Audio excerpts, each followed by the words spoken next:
പലപ്പോഴായിട്ടും Akbar okay അല്ലേ, അത് വിടൂ, അത് ശരിയാവും, അല്ലെങ്കിൽ ഓക്കെ അല്ലേ, അതൊക്കെ ചോദിച്ചിട്ടുള്ളത് അനീഷേട്ടനാണ്. അപ്പോൾ അനീഷേട്ടനെ എത്ര ഗെയിമിന്റെ ഭാഗമായിട്ട് ഞാൻ വിമർശിച്ചിട്ടുണ്ടെങ്കിലും ഞാനിത് മെൻഷൻ ചെയ്യാതെ പോകരുത് എന്നുള്ള എനിക്ക് അത്രയും ഉറപ്പുണ്ട്. അപ്പോൾ അതുകൊണ്ടാണ് അനീഷേട്ടനെ ആക്കിയത്. അനീഷേട്ടൻ വന്നിട്ട് എനിക്ക് ബ്ലാങ്കറ്റ് ഇട്ട് തന്നിട്ടുണ്ടായിരുന്നു, അനീഷേട്ടൻ്റെ പിന്നും എനിക്ക് തന്നിട്ടുണ്ടായിരുന്നു. പിന്നെ അതുള്ള പല സിറ്റുവേഷനിലും ഈ പറഞ്ഞ പോലെ അനീഷേട്ടൻ വന്നിട്ട് കുറെ ഹെൽപ്പ് ചെയ്തിട്ടുണ്ടായിരുന്നു. രാവിലെ തന്നെ മത്സരാർത്ഥികളുടെ എല്ലാം കയ്യടി ഏറ്റുവാങ്ങിയിരിക്കുകയാണ് അനീഷ്. ബിഗ് ബോസ് രാവിലെ ഒരു ടാസ്ക് കൊടുത്തു. ആരാലും ശ്രദ്ധിക്കപ്പെടാതെ നല്ല പ്രവർത്തികൾ ചെയ്തിട്ടുള്ളത് ഈ ബിഗ് ബോസ് വീടിനുള്ളിൽ ആരാണ് എന്നുള്ള ഒരു ചോദ്യമാണ് ബിഗ് ബോസ് ചോദിച്ചത്. അതനുസരിച്ച് വന്നു പറഞ്ഞ മത്സരാർത്ഥികളിൽ ഭൂരിപക്ഷം ആൾക്കാരും അനീഷിന്റെ പേരാണ് പറഞ്ഞത്. കാരണം ഒരു പേഴ്സണൽ ഗ്രഡ്ജ് വെച്ച് നടക്കാത്ത ഒരു മനുഷ്യനാണ്. എല്ലാവരും ഇപ്പൊ കയറിയവരും അവിടെ ഉള്ളവരും ഒക്കെ ഇതുവരെ ആരൊക്കെ പ്രശ്നങ്ങൾ ഉണ്ടാക്കിയിട്ടുണ്ടോ അവരെയെല്ലാം മനസ്സിൽ കൊണ്ടു നടന്ന് പിന്നെ വന്ന് അടിബഹളം ഉണ്ടാക്കി പരസ്പരം കുത്തിനോവിക്കുകയും പരസ്പരം ചെളിവാരി തേക്കുകയുമാണ് ഇപ്പൊ ചെയ്തുകൊണ്ടിരിക്കുന്നത്. നമുക്കറിയാം, കഴിഞ്ഞ 2-3 ദിവസമായിട്ട് ഇവര് പുറത്തുപോയ മത്സരാർത്ഥികൾ ഓരോരുത്തരായിട്ട് കയറി വരുന്നു. വീട്ടിൽ കലഹങ്ങളാണ്. ഇന്നലെ അടി ബഹളം, ഇന്നും അടി. ഇന്നാണെങ്കിൽ ഈ പറയുന്ന ബിൻസി മസ്താനി കൂടെ പിന്നെ ഒരു അടിയാണ്. ചാച്ചന്റെ വണ്ടിയെ കയറിപ്പോയില്ലേ, ചാച്ചന്റെ ഓട്ടോറിക്ഷയെ കയറിപ്പോയില്ലേ എന്നുള്ളൊരു വഴക്ക്. പിന്നെ പറയുന്നു നിന്റെ പല്ല് ഞാൻ അടിച്ച് താഴെ ഇടും, വെളിയിലായിരുന്നു നിനക്ക് ഞാൻ തന്നേനെ എന്നുള്ളൊരു അടി. അതിന്റെ കൂടെ നാക്ക് ഞാൻ വെളിയിലായിരുന്നു, നാക്ക് ഞാൻ കറുത്തെടുത്തേനെ എന്ന് ഈ പറയുന്ന അക്ബർ അനുമോളോട് പറയുന്നു.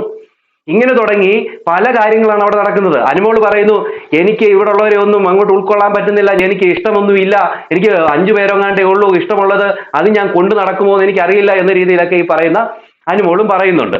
എന്നാൽ ബിഗ് ബോസ് രാവിലെ ഒരു ടാസ്ക് കൊടുത്തപ്പോൾ ആ ടാസ്കിൽ ഏറ്റവും കൂടുതൽ ആൾക്കാർ പറഞ്ഞത് അനീഷിന്റെ പേരാണ്. ആദ്യം എത്തിയത് ജിഷിനാണ്. ജിഷിൻ പറഞ്ഞൊരു കാര്യമുണ്ട്. ജിഷിൻ പറഞ്ഞത് ഞാൻ ഭക്ഷണം കഴിക്കാതെ ഇവിടെ മാറി നിന്ന ഒരു സമയമുണ്ടായിരുന്നു. പലരും വന്നു നീ വേണേ കഴിച്ചിട്ട് പോടാ, നീ കഴിച്ചില്ലേ എന്താടാ എന്ന രീതിയിലൊക്കെ പലരും പറഞ്ഞു എന്ന് ഈ ജിഷിൻ പറയുന്നു. അന്നേരം ഈ പറയുന്ന അനീഷ് വന്നിട്ട് ഭക്ഷണം കഴിച്ചില്ലെങ്കിൽ ജിഷിനെ ഇതുപോലെ നിനക്ക് വല്ല അസുഖം വരും, നീ ഇവിടെ നിന്ന് ഗെയിം കളിക്കേണ്ടവനാണ്, ആരോഗ്യം നോക്കണം, നീ വാ കഴിക്ക്, ജിഷിനെ വാ എന്ന് പറഞ്ഞുകൊണ്ട് ഈ പറയുന്ന ജിഷിനെ വിളിച്ചു എന്ന്. അതായത് പലരും മറന്നുപോയത് അല്ലെങ്കിൽ അനീഷിനെ വെറുത്തവര് ഈ ജിഷിനൊക്കെ അനീഷിനെ എന്തൊക്കെ പറഞ്ഞാണ് ജിഷിൻ പറയുന്നുണ്ട്. ജിഷിനൊക്കെ ഒത്തിരിയും അനീഷിനെതിരെ പറഞ്ഞ ആൾക്കാരാണ്. അപ്പം ആ ഒരു സമയത്ത് ഇങ്ങനെ പറയാനായിട്ട് മനസ്സ് കാണിച്ചത് അനീഷ് മാത്രമേ ഉള്ളെന്ന് അവിടെ ജിഷിൻ പറയുന്നു. അഭിലാഷ് വരുന്നു. അഭിലാഷ് വന്നിട്ട് പറയുന്നത് ഇത് തന്നെയാണ്. നൂറയുമായിട്ടുള്ള ആ ഒരു ഗെയിമിന്റെ സമയത്ത് നൂറയ്ക്ക് കിട്ടിയ ആ 3 ഇമ്മ്യൂണിറ്റിയിൽ ഒരു ഇമ്മ്യൂണിറ്റി പോലും ഈ പറയുന്ന അഭിലാഷിന് കൊടുത്തില്ല. ആ ഒരു വിഷമം ഈ പറയുന്ന അഭിലാഷിനുണ്ടായിരുന്നു. എന്നിട്ട് അഭിലാഷ് പോയി വിഷമത്തോടെ ഇരിക്കുമ്പോൾ അനീഷ് പോയി ആശ്വസിപ്പിച്ച ആ ഒരു രംഗം ഈ പറയുന്ന അഭിലാഷ് പറയുന്നുണ്ട്. സത്യത്തിൽ അതൊക്കെ കേൾക്കുമ്പോൾ ഉണ്ടല്ലോ നമുക്ക് തന്നെ ഒരു ഇത് തോന്നും. കാരണം ഇവരെല്ലാം അറ്റാക്ക് ചെയ്ത ഒരു വ്യക്തിയാണ് ഈ അനീഷ്. അതുപോലെ അറ്റാക്ക് ചെയ്തിട്ടുണ്ട്. അതൊക്കെ അഭിലാഷ് പറയുന്നുണ്ട്. അതുപോലെ അറ്റാക്ക് ചെയ്ത ഒരു വ്യക്തിയാണ്. പക്ഷേ അനീഷിനെ മനസ്സിലാക്കാനായിട്ട് പറ്റിയില്ല എന്നാണ് അവർ പറയുന്നത്. ഈ ഒരു ടാസ്ക് എനിക്ക് തോന്നുന്നു ബിഗ് ബോസ് അറിഞ്ഞുകൊണ്ട് കൊടുത്ത പോലെയാണ് എനിക്ക് തോന്നുന്നത്. അങ്ങനെ ഓരോരുത്തർ വന്നു. അത് കഴിഞ്ഞതിന് ശേഷം റെന ഫാത്തിമ വരുന്നു. റെന ഫാത്തിമയും അനീഷിന്റെ പേര് പറയുന്നുണ്ട്, നല്ല കെയർ ആണ് എന്നുള്ളൊരു കാര്യം പറയുന്നുണ്ട്. അതെല്ലാം പോട്ടെ, ഇവരുമായിട്ട് അനീഷുമായിട്ട് അടി ഉണ്ടാക്കിയിരിക്കുന്ന അനീഷ് കള്ളനാണ്, ഫേക്ക് ആണ് എന്നൊക്കെ പറഞ്ഞുകൊണ്ടിരിക്കുന്ന അക്ബർ പോലും പറയുകയാണ് അനീഷ് എന്ന് പറയുന്ന മനുഷ്യനൊരു നല്ല മനസ്സുണ്ട് എന്നുള്ളത്.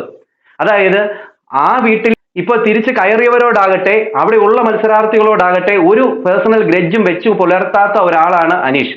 അത് വ്യക്തമായിട്ട് അക്ബറിന്റെ വാ കൊണ്ട് പറയുന്നുണ്ട്. അത് കഴിഞ്ഞതിന് ശേഷം മസ്താനി വന്ന് പറയുന്നുണ്ട് ഞാൻ ഏറ്റവും കൂടുതൽ വെറുത്ത ഒരു പുള്ളിക്കാരനാണ് ഈ അനീഷ്. എന്നാൽ ഞാൻ തിരിച്ചു കയറി വന്ന സമയത്ത് ഞാൻ വിഷമങ്ങൾ കൊണ്ടാണ് കയറി വന്നപ്പോൾ എനിക്ക് കാപ്പി തന്നു, എൻ്റെ അടുത്ത് വന്ന് സംസാരിച്ചു, ഞാൻ എന്തൊക്കെ അദ്ദേഹത്തെ പറഞ്ഞിട്ടുണ്ട്, എന്നിട്ട് പോലും അദ്ദേഹം അതൊന്നും മനസ്സിൽ വെക്കാതെയാണ് എന്നോട് പെരുമാറിയതെന്ന് മസ്താനി പറയുന്നു. അത് കഴിഞ്ഞ് പ്രവീൺ പറയുകയാണ്. പ്രവീൺ അവിടെ നിന്നപ്പോൾ നമുക്കറിയാമായിരുന്നല്ലോ അനീഷ് എന്തെങ്കിലും ഒന്ന് പറയുമ്പോഴത്തേനും അങ്ങ് സംസാരിച്ച് അനീഷിനെ അടിച്ച് വീഴ്ത്താനും അനീഷ് കള്ളനാണെന്നോ ഫേക്ക് ആണെന്നോ അനീഷ് എന്ത് ചെയ്താലും അത് ഗെയിം ആണെന്ന് പറഞ്ഞുകൊണ്ടിരുന്ന ഈ പറയുന്ന പ്രവീൺ വരെ പറയുന്നു അനീഷിന് നല്ല മനസ്സുണ്ട്, നല്ലൊരു മനുഷ്യനാണ് എന്ന രീതിയിൽ പ്രവീൺ പറയുന്നു. നെവിൻ ഓൾറെഡി പറഞ്ഞിട്ടുള്ളതാണ് അനീഷിന് നല്ലൊരു മനുഷ്യത്വം ഉണ്ടെന്ന് പറയുന്നു. ഇന്നും അതുപോലെ തന്നെ പറയുന്നുമുണ്ട്. അത് മാത്രമല്ല അനുമോള് പറയുന്ന ഒരു കാര്യമുണ്ട്. അനുമോൾ അനീഷിനെ കുറിച്ച് പറഞ്ഞൊരു കാര്യം എന്ന് വെച്ച് കഴിഞ്ഞാൽ അനുമോൾ അന്ന് ഈ പറയുന്ന നെവിൻ ബെഡിൽ വെള്ളം ഒഴിച്ച സമയത്ത് പോയി കിടന്നത് ആ സോഫയുടെ ആ താഴെയാണ്. രാവിലെ ആയപ്പോഴത്തേന് തണുപ്പ് കൂടി. ആ സമയത്ത് അനീഷേട്ടൻ വന്നിട്ട് എനിക്ക് ബ്ലാങ്കറ്റും അതോടൊപ്പം തന്നെ അദ്ദേഹത്തിന്റെ തലേണയും കൊണ്ട് എനിക്ക് തന്നു. അങ്ങനെ ഓരോ നിമിഷത്തിൽ അദ്ദേഹം എന്നെ സഹായിച്ചിട്ടുണ്ട്, എന്നെ ചേർത്ത് പിടിച്ചിട്ടുണ്ടെന്ന് ഈ പറയുന്ന ഈ അനുമോളും പറയുന്നുണ്ട്. അങ്ങനെ ആ ബിഗ് ബോസ് വീട്ടിന്റെ ഉള്ളിലുള്ള ഓരോ മത്സരാർത്ഥികളും അക്കമിട്ട് പറയുന്നു അനീഷ് എന്ന്. സത്യത്തിൽ ഇത് കേട്ടപ്പോൾ അനീഷിന് കണ്ണുനീര് വരുന്നുണ്ട്. അനീഷിന്റെ കണ്ണിൽ നിന്ന് കണ്ണുനീര് വരുന്നതായിട്ട് നമുക്ക് കാണാനായിട്ട് സാധിക്കും. അത് മത്സരാർത്ഥികൾ തന്നെ അവിടെ പറയുന്നുമുണ്ട്.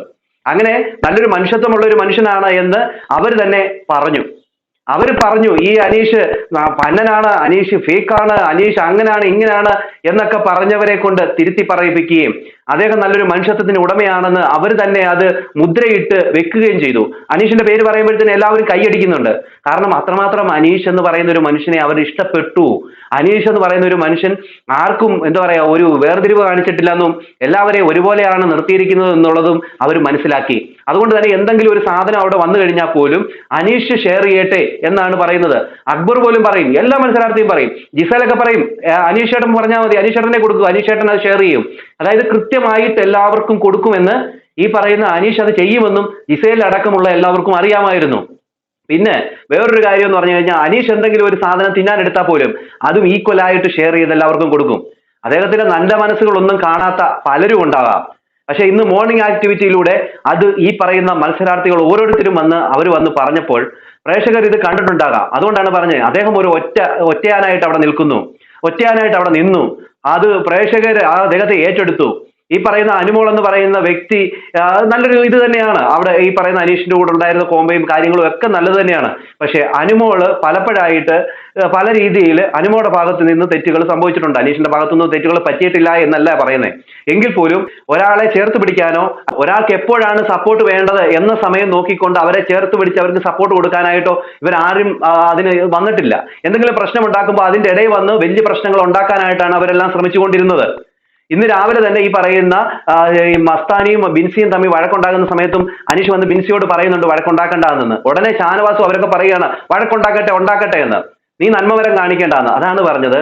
അവർക്ക് ആർക്കും എന്ത് പറയാ ഒരു നല്ല മനസ്സോ അല്ലെങ്കിൽ എന്തോ നല്ലൊരു കാര്യമോ അവിടെ ഇല്ല. പരസ്പരം അടി ഉണ്ടാക്കി ചാവട്ടെ എന്നുള്ള ഒരു ചിന്താഗതിയാണ് അവർക്കുള്ളത്. ഇന്നലെ മിനിഞ്ഞാന്നൊക്കെ നോക്കുകയാണെങ്കിൽ ഇവരൊക്കെ ഗസ്റ്റ് ആയിട്ടാണല്ലോ വരുന്ന സമയത്ത് നമ്മുടെ വീട്ടിലൊരു ഗസ്റ്റ് വരുമ്പോൾ എങ്ങനെ നമ്മൾ അവരെ പരിഗണിക്കണമെന്ന് മനസ്സിലാക്കിക്കൊണ്ട് അനീഷാണ് അവിടെ പോയി പാത്രം കഴുകുന്നു, ഭക്ഷണം ഉണ്ടാക്കാനായിട്ട് സഹായിക്കുന്നു. ഈ പാത്രം കഴുകാനൊക്കെ ഈ പറയുന്ന ആദിലെ നൂറയൊക്കെ വന്ന് വിളിക്കുമ്പോൾ അവരൊന്നും പോന്നു പോലും ഇല്ല. എന്നിട്ടും ഈ പുള്ളിക്കാരൻ പോയിട്ടാണ് അതെല്ലാം കഴുകി വെക്കുന്നത്. അദ്ദേഹം അവരെ കെയർ ചെയ്യുന്ന ഒരു കാര്യം. എന്നിട്ട് വേറെ ആരെങ്കിലും ആയിരുന്നെങ്കിൽ ഇപ്പൊ എന്റെ വീഡിയോ കാണുന്ന പലരും ഇത് വീഡിയോ കാണുന്നുണ്ടല്ലോ, നിങ്ങളൊക്കെ അവിടെ ഉള്ള എങ്കിൽ നിങ്ങൾ എന്ത് ചെയ്യും? ഇങ്ങനെ പോകും നിൽക്കുവോ? നിങ്ങൾ പറയും അവർ ആരെങ്കിലും ഉണ്ടാക്കട്ടെ എന്ന രീതിയിൽ മാറി നിൽക്കില്ലേ? എന്നാൽ പുള്ളിക്കാരൻ അത് ആരോടും പരിഭവം പറയാനോ ആരോടും അത് ചെയ്തില്ലെന്നോ അല്ലെങ്കിൽ അതിനെക്കുറിച്ച് കൂടുതലായിട്ട് സംസാരിക്കാനോ പോകാതെ പുള്ളിക്കാരൻ അതെല്ലാം ചെയ്ത് തീർക്കുന്നതായിട്ടാണ് നമുക്ക് കാണാനായിട്ട് സാധിക്കുന്നത്. ഈ പറയുന്ന പലരും ഞാൻ ചെയ്തു, ഞാൻ അത് ചെയ്തില്ലേ, ഞാൻ ഇത് ചെയ്തില്ലേ എന്ന് പറഞ്ഞുകൊണ്ട് അവിടെ ബഹളങ്ങൾ ഉണ്ടാക്കിക്കൊണ്ടിരിക്കുമ്പോഴാണ് ഇത് ചെയ്യുന്നതെന്ന് ഓർത്തോണം. എന്തായാലും അനീഷ് എന്ന് പറയുന്ന ആ ഒരു മനസ്സ് ഉള്ള ഒരു മനുഷ്യനെ ഇപ്പൊ നമുക്ക് കാണാനായിട്ട് സാധിച്ചു എന്നുള്ള കാര്യത്തിൽ ഒരു സംശയമില്ല. അതുകൊണ്ട് തന്നെ ഈ പ്രാവശ്യത്തെ കപ്പ് ഉയർത്താൻ യോഗ്യൻ അനീഷ് തന്നെയാണ്. അതുകൊണ്ട് തന്നെ നിങ്ങൾക്ക് ഇഷ്ടമുള്ള മത്സരാർത്ഥികൾക്ക് നിങ്ങൾ കയറി വോട്ട് കൊടുക്കുക. അനീഷിനെ സംബന്ധിച്ചിടത്തോളം ഒരു കോമണറാണ്, ഒരു സാധാരണക്കാരിൽ നിന്നും ഒരു റെപ്രസെന്റേറ്റീവായി പോയതാണ്. അതുകൊണ്ട് തന്നെ നിങ്ങൾക്ക് ഇഷ്ടമാണെങ്കിൽ നിങ്ങൾ വോട്ട് കൊടുക്കുക. അല്ലാതെ നിങ്ങൾക്ക് അനുമോളെയാണോ ഇഷ്ടമെങ്കിൽ അനുമോൾക്ക് വോട്ട് കൊടുക്കുക. അങ്ങനെ നല്ല രീതിയിൽ ആരാണോ അവിടെ ഗെയിം കളിക്കുന്നത് അവർക്ക് വോട്ട് കൊടുത്ത് അവരെ വിജയിപ്പിക്കുക. അതാണ് എനിക്ക് പറയാനുള്ളത്. PR-കൾക്ക് കാശ് കൊടുത്തിട്ട് അവിടെ വന്ന് നിൽക്കുന്ന കുറെ പേരുണ്ട്. അവരിലൊന്നും നിങ്ങൾ പോയി വീണ് കൊടുക്കല്ല എന്ന് ഇവിടെ എടുത്തു പറയുകയാണ്. അത് നിങ്ങൾക്ക് മനസ്സിലാക്കിക്കൊണ്ട് നിങ്ങൾ വോട്ട് കൊടുക്കുക.